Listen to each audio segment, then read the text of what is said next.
Bienvenue dans cette émission Loco Kona Motema avec celui qu'on appelle le tonton de la ville, Berry Moukokila. Aujourd'hui sur ce plateau, je laisse pour vous l'enfant du pays. Lui, il est de la société civile. Il s'appelle Christian Ibanda. Il est le président du groupe Okapi. Et aujourd'hui, nous disons merci à l'éternel grand Dieu et nous disons un grand merci à vous tous qui nous suivez de partout en Europe, en Asie, en Amérique, en Océanie. Nous sommes en Afrique, pays cher à son excellence, Félix Antoine Tshisekedi. Comme nous vous disons chaque jour que l'imagination est plus importante que les savoirs. Les savoirs, c'est tout. Et les salaires d'un chien de chasse n'est que l'os. Chacun a son tour chez les tailleurs. C'est parti. Mon amour, nous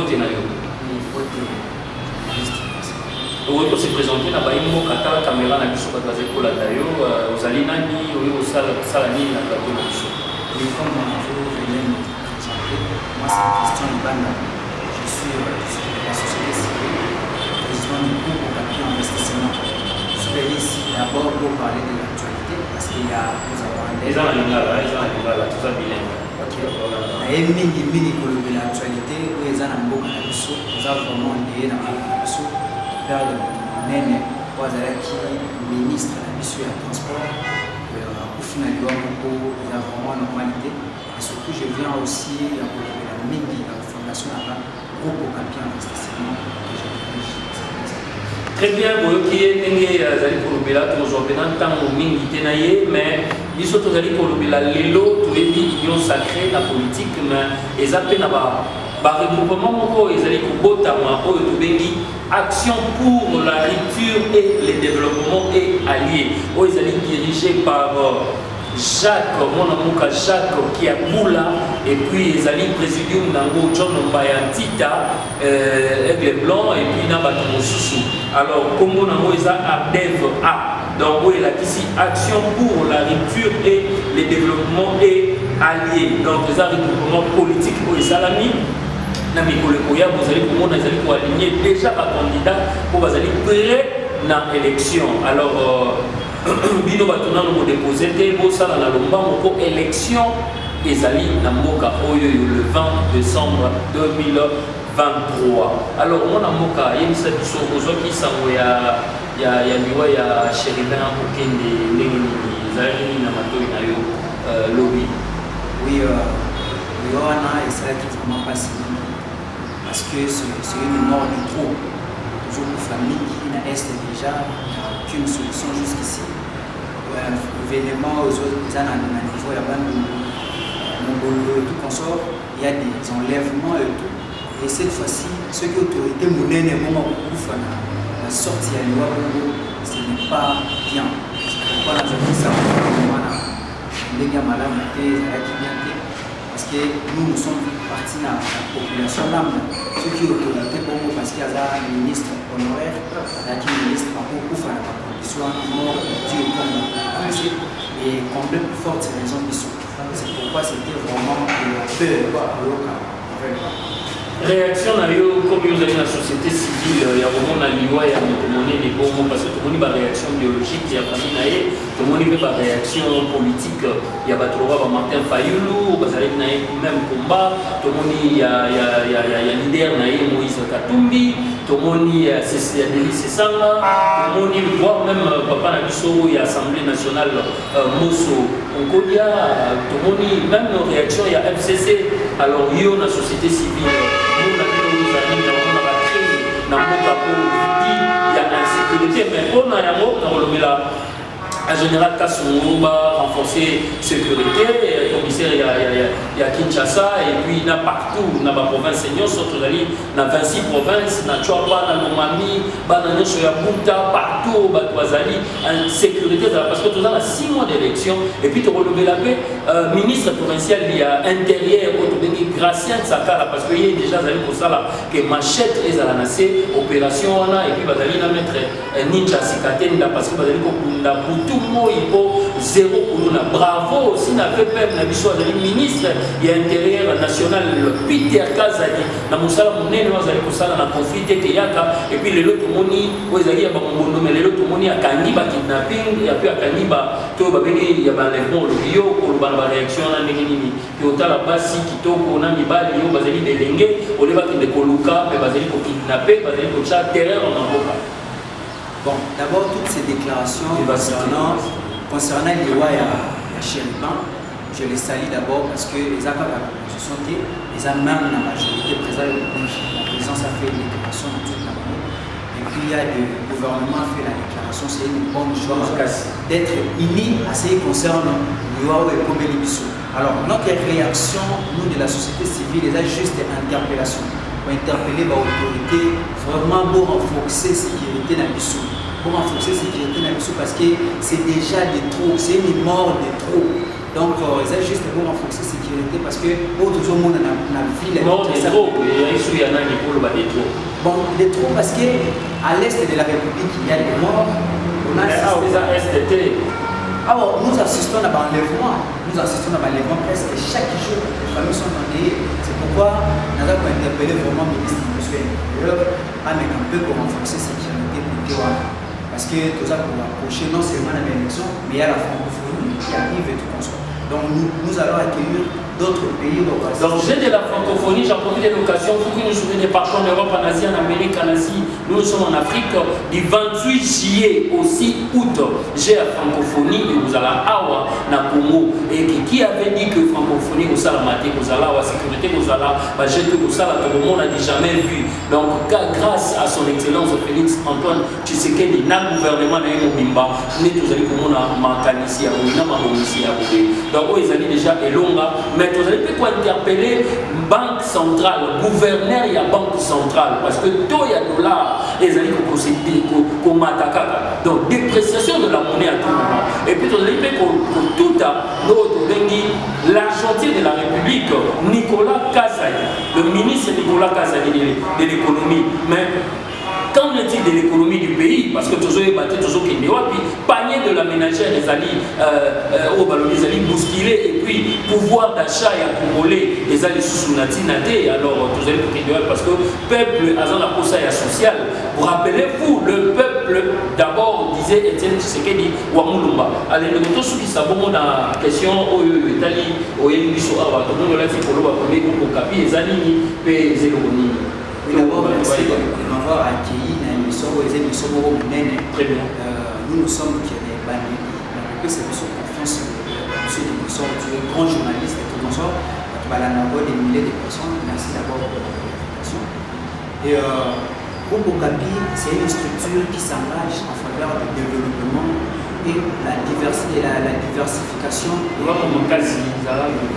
C'est-à-dire, Groupe Okapi Investissement, c'est une ASBER, c'est une association sans but lucratif.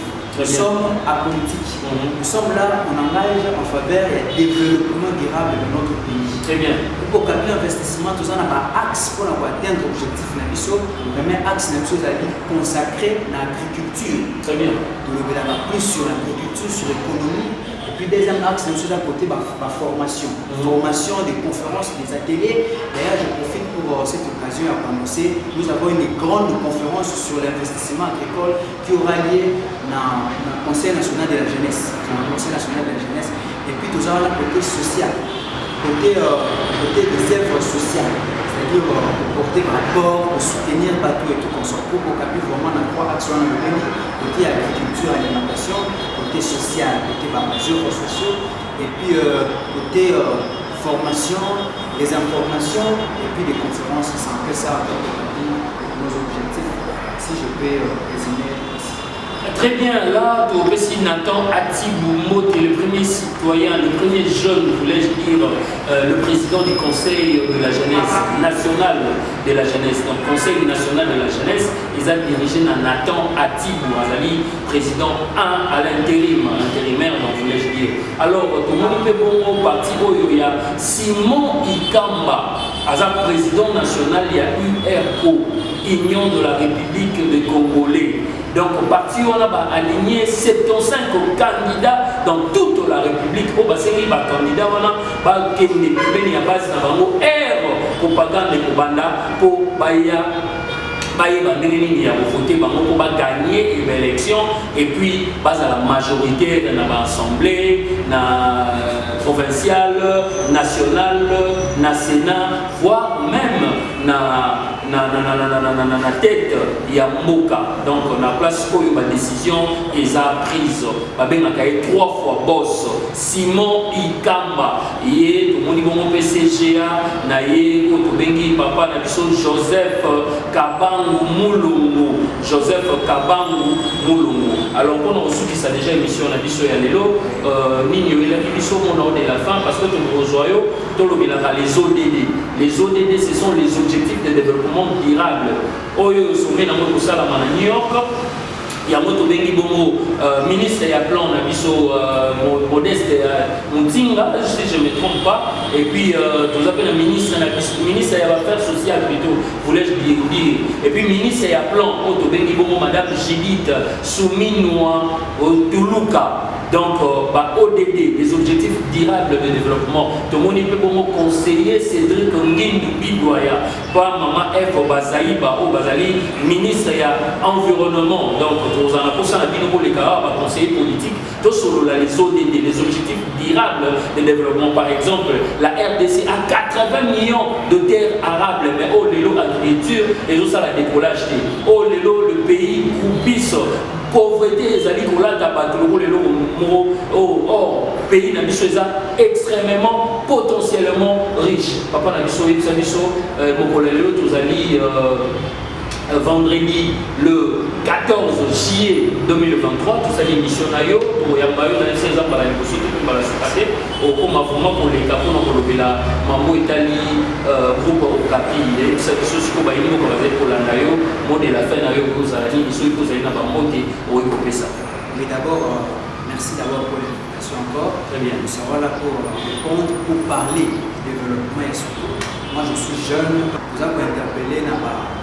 Bazana volonté madame va vous soutenir biso parce que toujours dans la difficulté mingi pour atteindre l'objectif na biso donc vous avez mingi pays na biso et ça va vraiment na vous soutenir l'entrepreneur moi tout ba t-shirt à vente pour toujours teka on a créé ça dans nos propres moyens et puis toujours c'est vraiment ba soutien so on peut ça va botte na ngai na ko banda son excellence son excellence tout honorable de voter qui est de voter sous cette fois-ci et puis maman Patience Moutomo fondation Patience Moutomo je te salue Serge Makila Dragon de la Monnaie vraiment très riche je te salue mon vieux Dragon de la Monnaie fondation SK et maman Isabelle je salue tout le monde vraiment